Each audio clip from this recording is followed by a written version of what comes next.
সম্মানিত সুধী, এই পর্যায়ে অনুভূতি ব্যক্ত করার জন্য বিনীত অনুরোধ করছি বাংলাদেশ সরকারের সাবেক যুগ্ম সচিব কথা সাহিত্যিক আফরোজা পারভিন।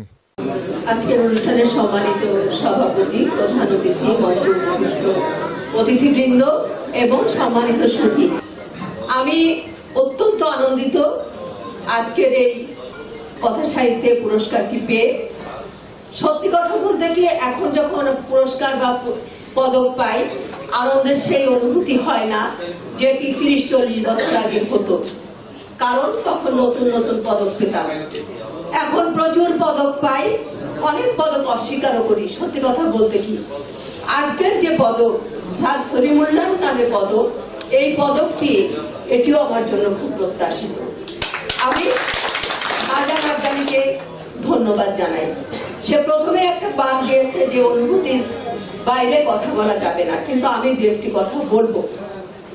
শাহজাহান আফগানিকে আমি অনেক বছর চিনি, বোধহয় বছর 40 হবে বা না হলে সামান্য কিছু কম। সে একটা ব্যতিক্রমী মানুষ। সে লেখক, রম্য লেখক, সংগঠক, তারপর সে একটা বক্তৃতা প্রশিক্ষণ চালায়, এগুলো তো আছে, কিন্তু এর বাইরে তার একটা মারাত্মক ব্যাপার আছে। সেটা হচ্ছে সে সবসময় ব্যতিক্রমী জিনিস তুলে আনে, যে কাজ কেউ করে না, গতানুগতিক সেই কাজগুলো সে করে। যেমন ধরেন, আমি একটা জিনিস বলি যে আজকে আমরা যারা পদক পেয়েছি, অন্য মানুষরা কি করতো? যারা সচরাচর পদক পায় তাদেরকেই পদক দিত। আফগানি কিন্তু তা করেনি। ও কিন্তু দেখেছে আসলে কারা কাজ করেছে। সে সেবাবধূ পদক দিল।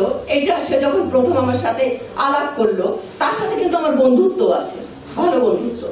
সে যখন আমার সাথে আলাপ করলো, আমি না ভীষণ রকমের ইমপ্রেসড হলাম যে এরকম কাজ তো কেউ করে না। সত্যি তো কত বধূরা আছে শাশুড়িদের সেবা করে। আমরা তো শুধু সারা জীবন জেনেই গেলাম যে বধূরা শাশুড়িদের সাথে ঝগড়া করে আর শাশুড়িরা বধূদের দেখতে পারে না। এই যে খুঁজে খুঁজে বের করা, বা সৎ মা যে মায়ের থেকে বেশি হয়, এই ধরনের এই জিনিসগুলোকে তুলে আনা, এটা একটা তার মধ্যে একটা বিরল। তারপর আরেকটা জিনিস আমি বলি, তার মধ্যে শ্রদ্ধাবোধ জিনিসটা প্রবল। এই যে তার ছেলে ইনতান আফগানি, ইনতানের নামটা রেখেছে কিন্তু এখলাস ভাই, শিশু সাহিত্যিক এখলাস উদ্দিন আহমেদ। আফগানি এখলাস ভাইকে খুব শ্রদ্ধা করতো, আমিও খুব শ্রদ্ধা করতাম। তার লেখার প্রচন্ড ভক্ত ছিলাম, এবং তার ফিরে দেখা আমি পড়ার পরে আমার মনে আছে যে আমি বিস্মিত হয়ে গেছিলাম যে এগুলো তো লেখা। তা এখলাস ভাই ইনতানের নাম রাখলো, এবং প্রতিক্ষণে কিন্তু আফগানি তাকে স্মরণ করে। কামাল লোহানী, কি পরিমাণ সম্মান যে আফগানি করে কামাল লোহানীকে। কেন করে? এই জন্য করে যে এই লোকটা কিন্তু সারা জীবন জেল জুলুম খেটেছেন, নিজের জন্য কিচ্ছু করেন নাই। যা কিছু করে গেছেন সমাজের জন্য করেছেন। এই ধরনের মানুষ শাহজাহান আফগানি। কথা সাহিত্যে আমাকে পুরস্কার দেওয়া হয়েছে। আমাদের কথা সাহিত্য এখন বারান্দা বন্দী, ছাদ বন্দী, সংগঠন বন্দী। কথা সাহিত্যকে আটকে ফেলা হয়েছে। জসিমউদ্দিন বাংলা একাডেমি পুরস্কার পান নাই, কবি নজরুল বাংলা একাডেমি পুরস্কার পান নাই, আহমদ শফা প্রত্যাখ্যান করেছেন। ভালো কাজ করলে পুরস্কার লাগে না। আজকে আবুল মনসুর আহমেদের নাম উচ্চারিত হয়েছে। তার ফুড কনফারেন্সের কথা সারা জীবন আমরা মনে রাখবো। পুরস্কারের দরকার নেই, আসল কথা হলো কাজ করা। কিন্তু কি হয়, একটু অনুপ্রেরণা হয়। সেই অনুপ্রেরণার জায়গাটা শাহজাহান আফগানি সৃষ্টি করে দেয়।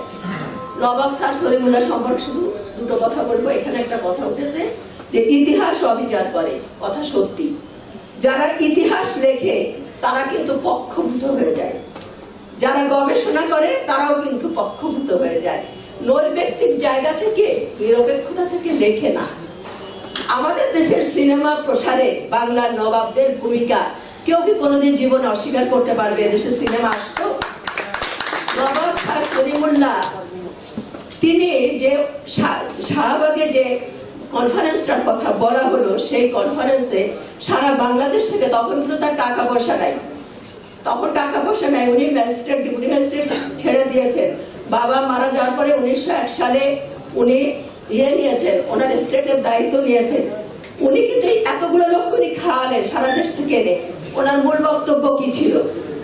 ওনার মূল বক্তব্য ছিল কলকাতায় প্রতি 8 জন লোকের মধ্যে 3 জন লোকের মধ্যে 1 জন লোক অশিক্ষিত। বাংলাদেশে প্রতি 8 জন লোকের মধ্যে 1 জন লোক অশিক্ষিত। আর মুসলমানদের মধ্যে প্রতি 16 জন লোকের মধ্যে 1 জন লোক অশিক্ষিত। উনি ওনার নবাবী পর প্রথমে সমস্ত জায়গায় নৈশ বিদ্যালয় উনি গড়ে তুললেন। পঞ্চায়েত প্রথা, পঞ্চায়েতের মাধ্যমে যে বিচারটা সেটা উনি করলেন। বঙ্গভঙ্গ, ঢাকা বিশ্ববিদ্যালয়, তারপরে আপনার ইসলামিয়া এতিমখানা, মিটফোর্ড, এগুলো আছে। নাটক, সিনেমা, এমনকি চলচ্চিত্র, জার্মানি থেকে উনি একজন ফিল্ম মেকার এনেছিলেন যে প্রথম স্টুডিও স্থাপন করেন। কিন্তু সমস্যাটা হলো যে আমরা কিন্তু নবাবদের সাথে সব সময় মনে করি নবাবরা খারাপ কাজ করে। নবাবদের সাথে একটা জনগণের যে বিচ্ছিন্নতা, নবাবরা মানে হলো অত্যাচার, লুণ্ঠন, লুটপাট, প্রজানিধন। কিন্তু কত নবাব, কত রানী কত ভালো কাজ করে গেছে সেটা আলোচিত হয় না। আমি আফজালিকে ধন্যবাদ দিই এই কারণে যে সত্যিকারের সঠিক কাজগুলো যারা করে গেছেন সে তাদের তুলে আনে এবং তার মনে রাখার ক্ষমতা অসাধারণ। তার সাথে বসলে আপনারা দেখবেন যে সে বোধহয় কয়েক হাজার বছরের ইতিহাস গড়গড় করে ফেলতে পারে। এই মেধা আমার নাই।